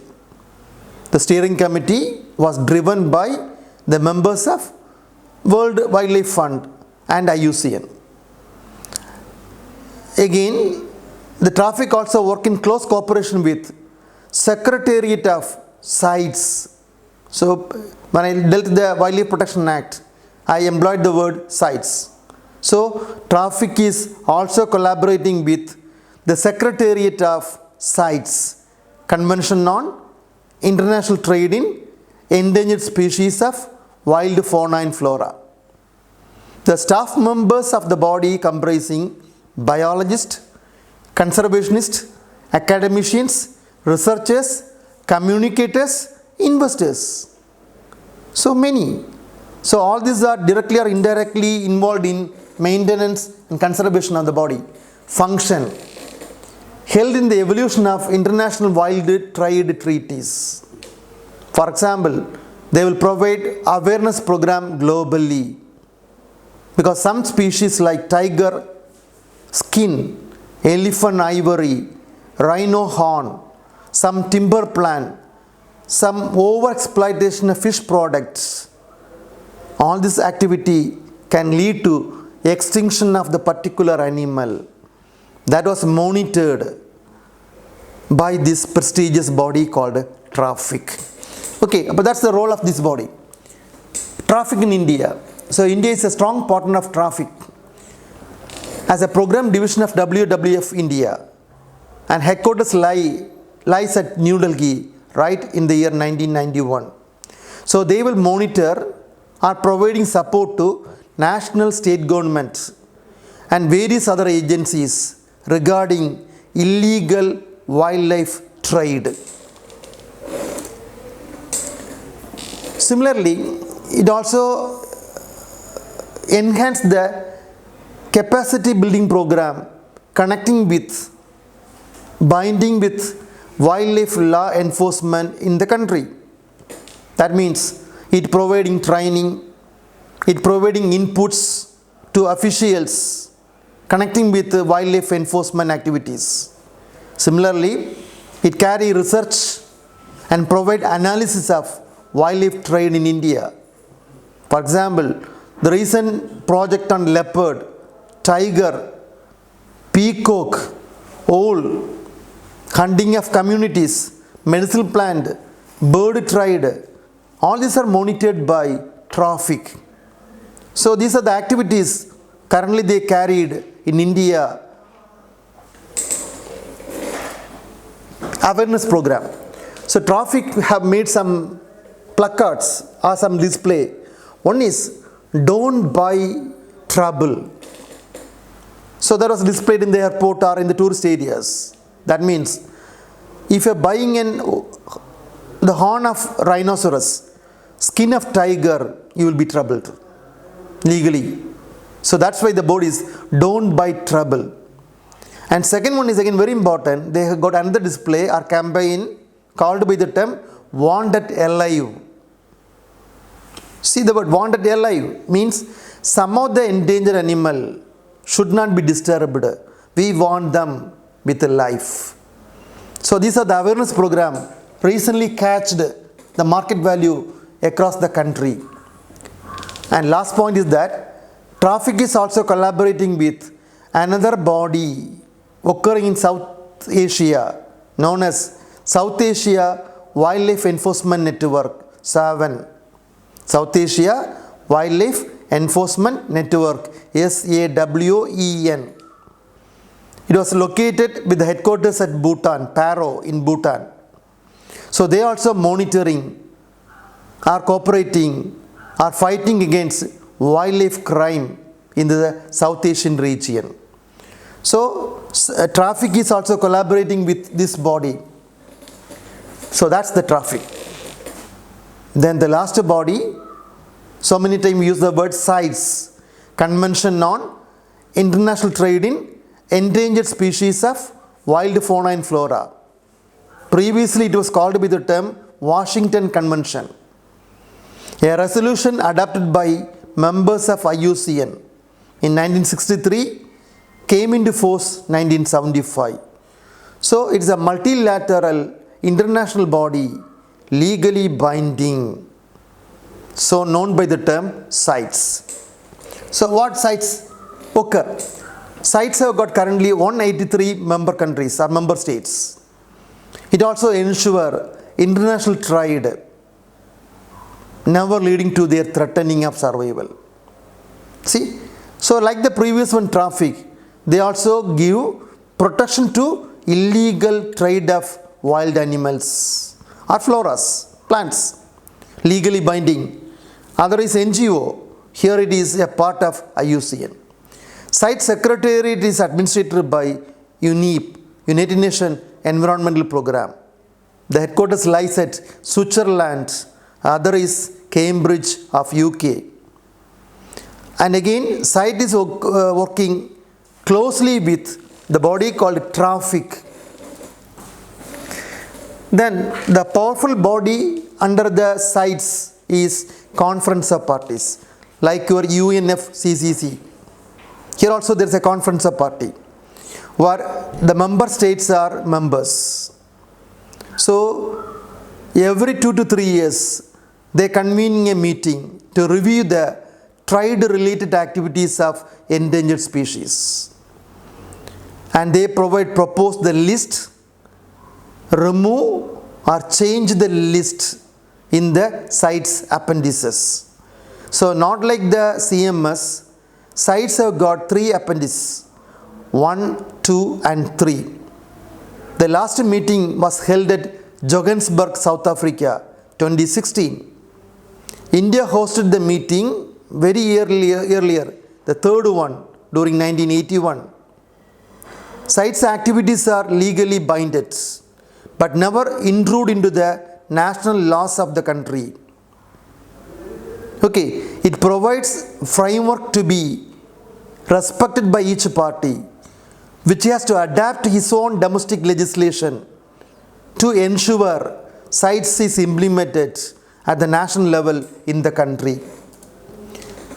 So function the CITES. So it primarily targeting on international trade of selected species to control them from disappearance. And it also providing license system for importing, exporting, introducing such species. Thirdly, it designates management authorities, and they are the charge of the administration of licensing system. And also it have got scientific authority to reveal the status of the animal or the plant. The management authority in India is Director of Wildlife Preservation of Minister of Environment, Forest, Climate Change. Other management authority competent to grant permission is Wildlife Crime Control Bureau, WCCB. Then the scientific authorities including Zoological Survey of India, Botanical Survey of India, Wildlife Institute of India, etc. But these are the way in which the function was designed. Then structure of the body. I already said that it comprising conference of parties, where the member states are the units. It is a decision-making body. Review the implementations, adapt the budget, amend the species list. When I put the word species list, comprising Appendix 1, 2, 3. Second body in the sites, Standing Committee, Regional Representation. It provides general policy advice between the meetings of the COP, operational and financial assistance. Body number 3, scientific experts are scientific people. So they provide advice regarding scientific matters. Number 4, secretariat, develop, promote, agreements, organize meeting, stimulate and support research, disseminate the information to the common man or the public. This is a way in which the site was structurally organized, comprising COP, Standing Committee, Scientific Body, and a Secretariat. So protection offered. So nearly the record saying that more than 35,000 species of plants and animals are enlisted by the sites. Appendix 1 comprising the most endangered categories. For example, gorilla, sea turtle, lady slipper orchid, giant panda, almost comprising 931 species. International trade in such animal or plant completely prohibited.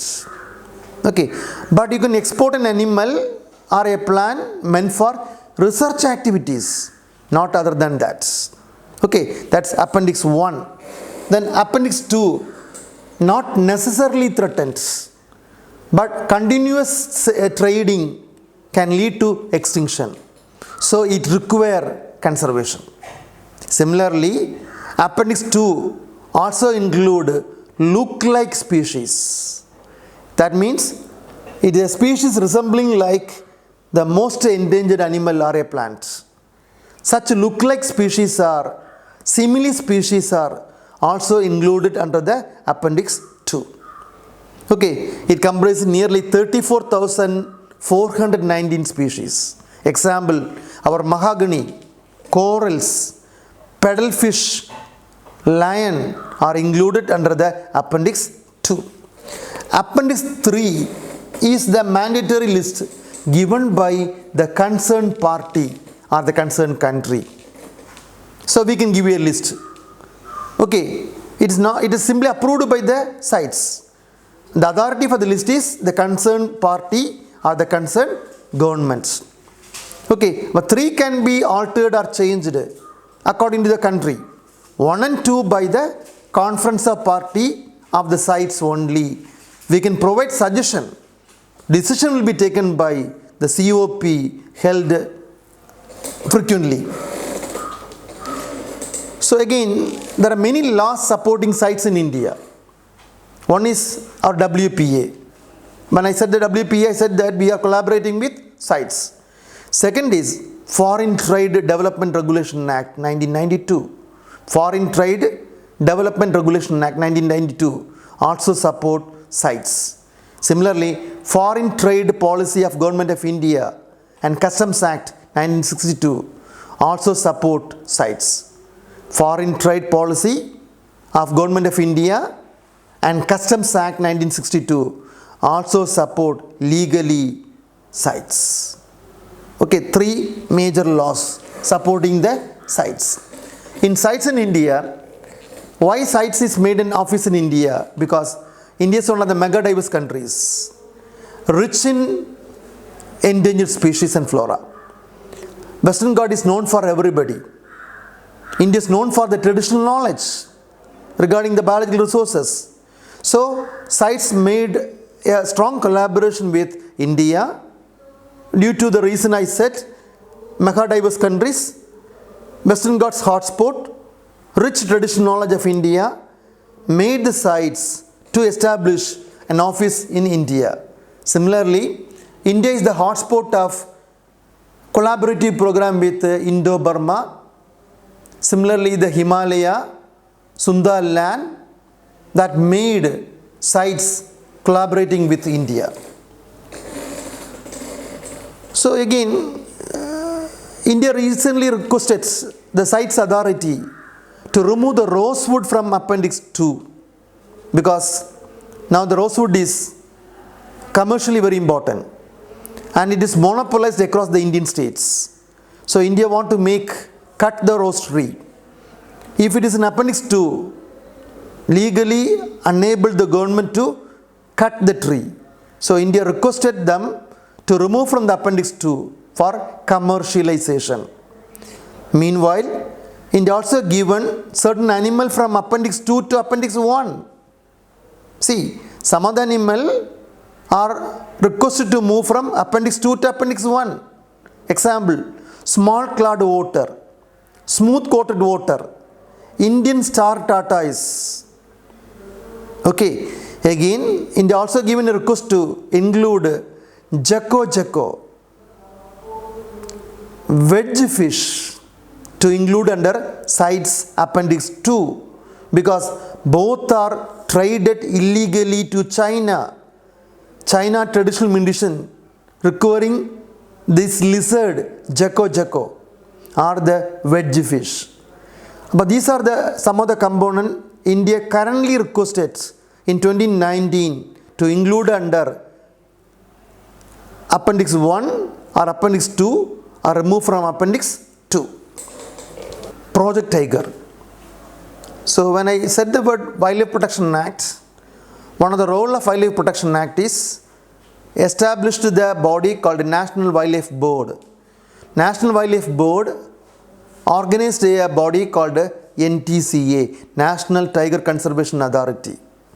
Okay, so that authority maintaining, monitoring tiger population in the country. So, Project Tigers. The word is clear that meant for tiger conservation. Why there is a Project Tiger? Because when the British people left India, the total tiger population recorded is in between 20 to 40,000. But 1972 census report revealing that India have got only 1,800 tigers. See, before the independence we got 20 to 40,000 tigers.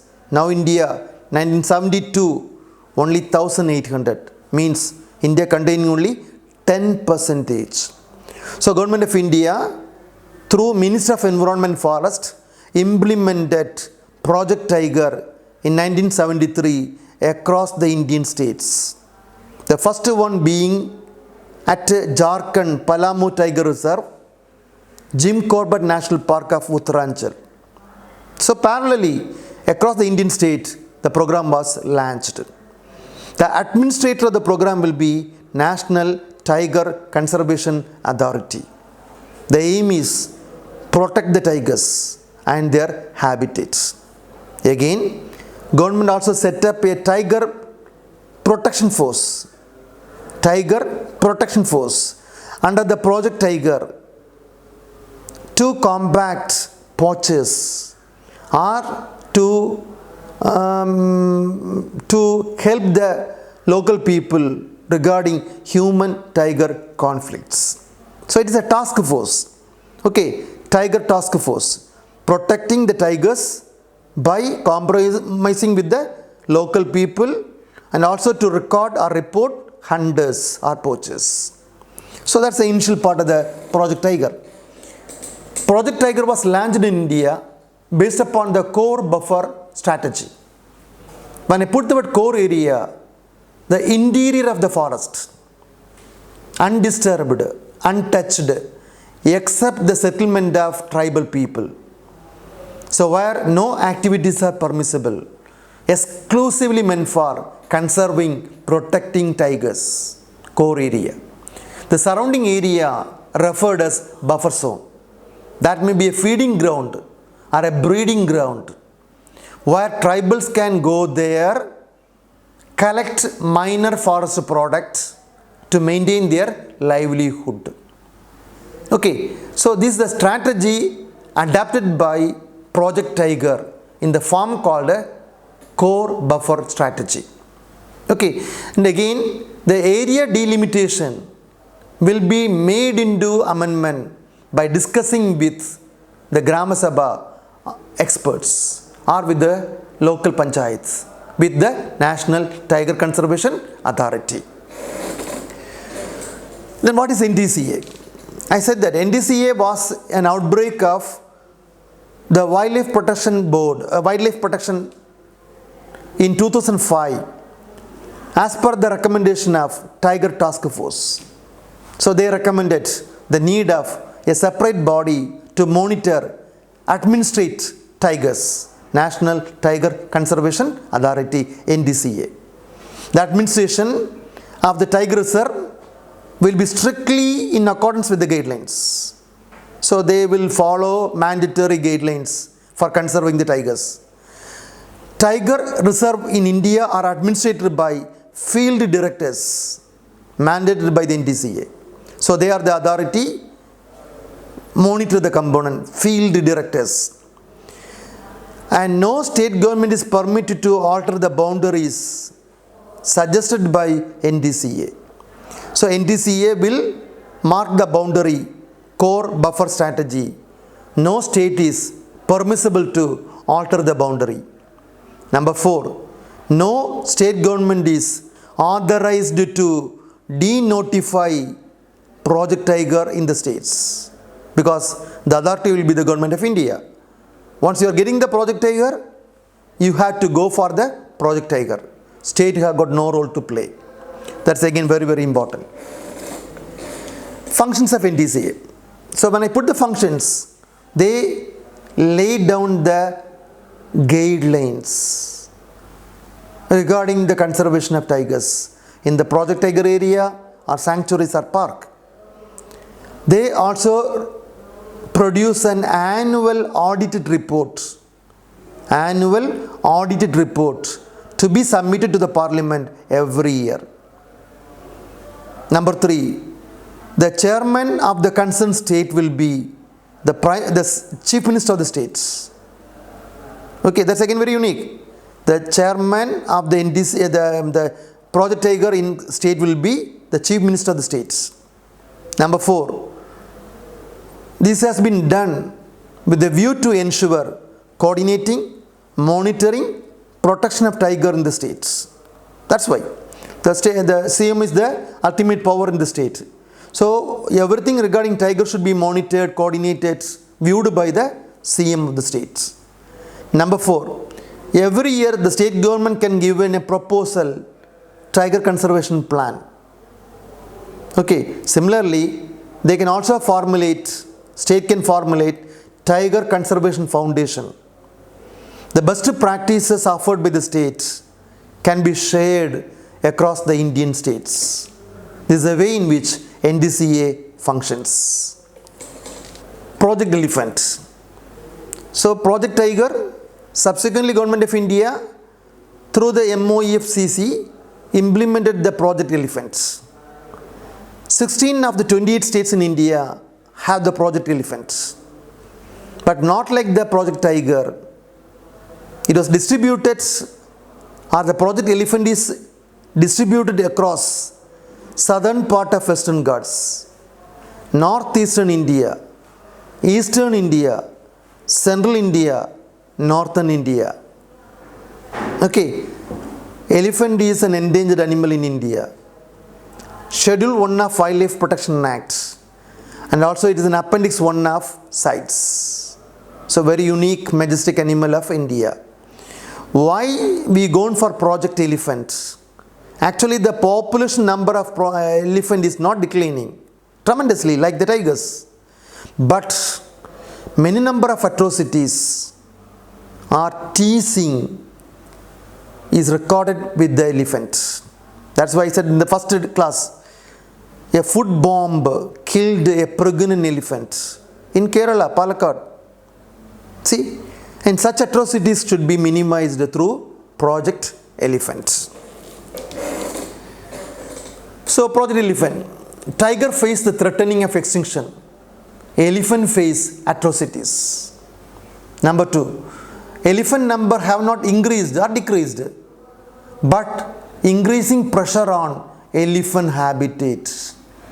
Okay, because many people are encroaching into the elephant habitats and make them settlement areas. That's the issue. Number 3, this program was launched in 1992. Project Tiger is 1973. Here it is 1992.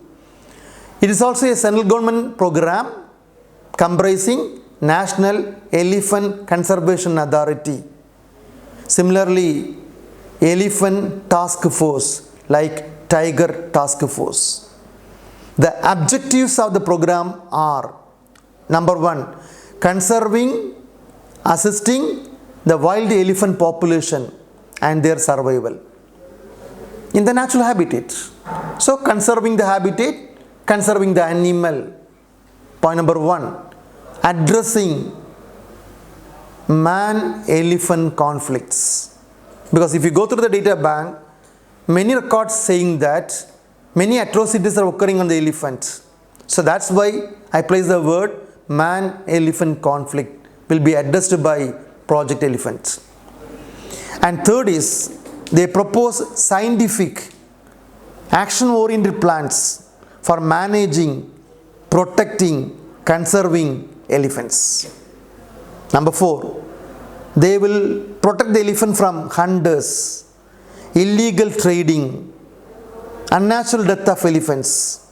All these are monitored by Project Elephant.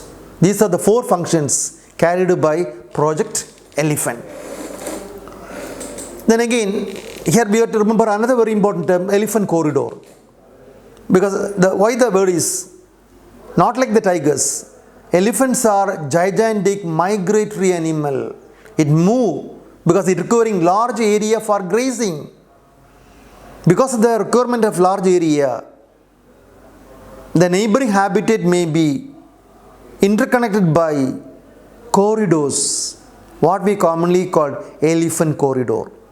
So means the narrow stretch of land or path interconnecting the different habitats where the animal is moving is called by the term elephant corridor. Why elephant is moving? Again, very important. It's a habit of the elephant for the easy childbirth and also the health of the habits, health of the elephants. So it promote easy childbirth and also promote healthy elephants. So that's why elephant corridor were designed. In India, possessing 88 elephant corridors. Very, very important. Then, what are threatening the elephant corridor? Because of the human intervention, many of the elephant corridors are broken. What we commonly call fragmentation, man-made destruction. That's why the animal is moving into the human settlement area. So point number 1 is elephant corridors are threatened by human interference in the form of fragmentation or destruction. Secondly, in northern part of India, many of the Project Elephant area are rich in mineral. So normally the people are going or the government is going for mining. For example, coal mining, iron mining, very common along Odisha, Jharkhand, Chhattisgarh. Another point threatening the elephant corridors. And third is hunting issue. People hunt animal when they move along the corridor. Third one, number one is the habitat is minimized. So once the habitat is minimized, the corridor will be disappearing. That also leads to threatening of elephant corridor.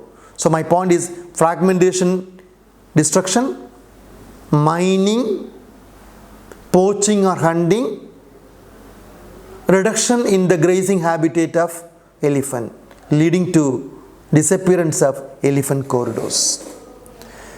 Then what are the activities you can do? How you can prevent this one? One is that there should be a fusion of corridor.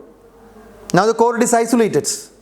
So government is now planning to club or combine 3 to 4 corridor in the nearby areas, so that the elephant move only along the corridor, never come into the human settlement area. Point number one.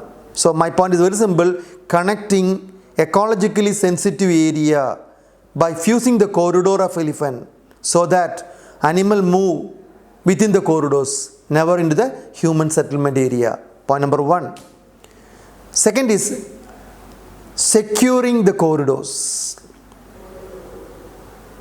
So we had to give security in the corridors, either by posting the guard or the local villages, so that the movement of animal won't be inhibited or prohibited. Securing the corridors. Number 3, sensitivize the local people regarding the corridors and the elephant habitat, so that they never intrude into the corridor or into the habitat. Thus, elephants are conserved. Number 4, you can minimize the forest encroachment or forest degradation by providing awareness, educating. Government should withdraw from the projects in the elephant prone areas. These are the 4 activities you can suggest to the government of India. Lastly, there's another word is very, very important, MIKE, M-I-K-E, monitoring illegal killing of elephants. Monitoring illegal killing of elephants. It was a decision taken by the CITES, already we said CITES, in 1997 in the 10th Conference of Party. So that means CITES are monitoring the illegal killing of elephant across the globe, especially along Asia and Africa. Annual report was prepared by CITES authorities. The purpose here is that conserving elephant ranges or habitats. India got 10 sites. Okay, the common elephant countries are involved in the program belonging to Asia and Africa. For example, Cambodia, Indonesia, LAOPDR, Malaysia, Myanmar, Thailand, Bangladesh, Bhutan, China, Nepal, Sri Lanka, Vietnam. These are the 12 countries involved in the MIKE program. Okay, recently 2 zones are divided in the MIKE program.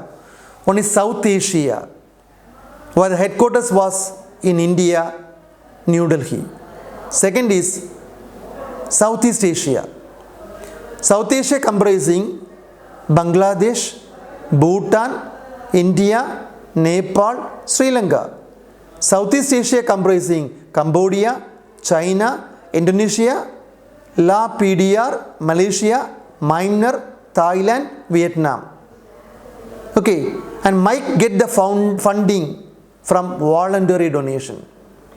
And recently European Union